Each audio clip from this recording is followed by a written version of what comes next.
Je vais dans Matthieu chapitre 17 au verset 1. Matthieu 17 au verset 1. On vous dit ici là que 6 jours après, Christ prit avec lui Pierre et Jacques et Jean, son frère, et il les amenait dans une haute montagne à part. Donc dans Matthieu chapitre 17 au verset 1, Christ a pris 3 de ses apôtres, 3 de ses disciples, 3 de ses initiés, parce que ceux qui n'ont pas de chromosomes disent que ouais, mais le mot initié n'apparaît pas dans la Bible. Vous savez ce qui veut dire initié? Le mot initié apparaît dans la Bible. Parce que Enoch, ça veut dire initié.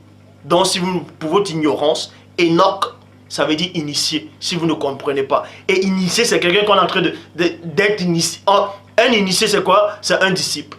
C'est quelqu'un qu'on enseigne. C'est ça.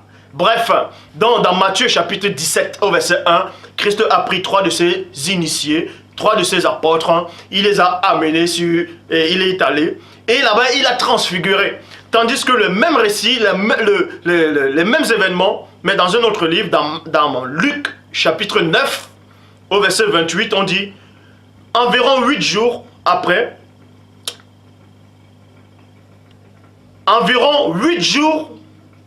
qu'il ait dit ces paroles, Christ prit avec lui Pierre, Jean et Jacques, et il monta sur la montagne pour prier. Donc, c'est la même chose puisqu'il allait transfigurer aussi.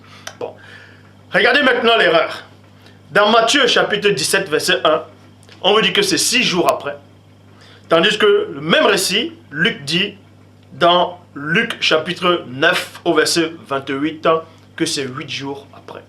Soit c'est 8, soit c'est 6, mais où sont les 2 jours qui sont... Les 2 jours manquants sont où? Puisque quand vous lisez même dans Luc chapitre 1 verset 1 à 3, on dit quoi? Plusieurs ayant entrepris de composer des récits des événements qui sont accomplis parmi nous, il m'a aussi semblé bon d'après avoir fait des recherches exactes, de les exposer par écrit, ainsi de suite. Mais puisque plein de gens se basent sur le récit de Luc en disant que Luc était inspiré, que Luc a fait des recherches exactes. Mais s'il a fait des recherches exactes, comment se fait-il qu'ils disent que 8 jours après, tandis que Matthieu dit 6 jours après? Donc il n'est plus d'accord avec l'évangile de Matthieu. Donc vous voyez que votre foi, elle est basée sur des contradictions, sur du mensonge. Et quand je viens pour vous démontrer que vous êtes dans l'erreur, vous pensez que moi je suis dans l'erreur. Vous pensez que moi je suis en train de me contredire. Moi je ne me contredis pas. Je dis bien je me contredis jamais, je ne me suis jamais contredit. C'est plutôt les versions bibliques qui se contredisent. Vous pensez que je me contredis? Je ne me contredis pas. Puisque je me base sur vos propres Bibles pour vous montrer les contradictions.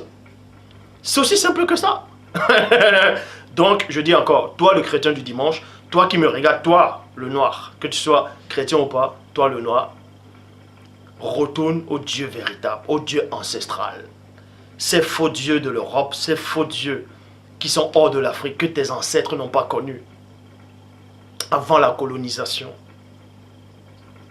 Rejette-les. Vous ne serez pas sauvés dans ces circonstances. Tous les livres religieux, il y a des erreurs dedans. Je dis bien, tous les livres religieux. Et je connais tous les livres apocryphes qui existent. Je connais toutes les versions des Bibles. Je connais tous les livres religieux aussi. Et il y a des erreurs dedans. Donc, ça peut pas être la parole de Dieu puisqu'il y a des contradictions et des erreurs.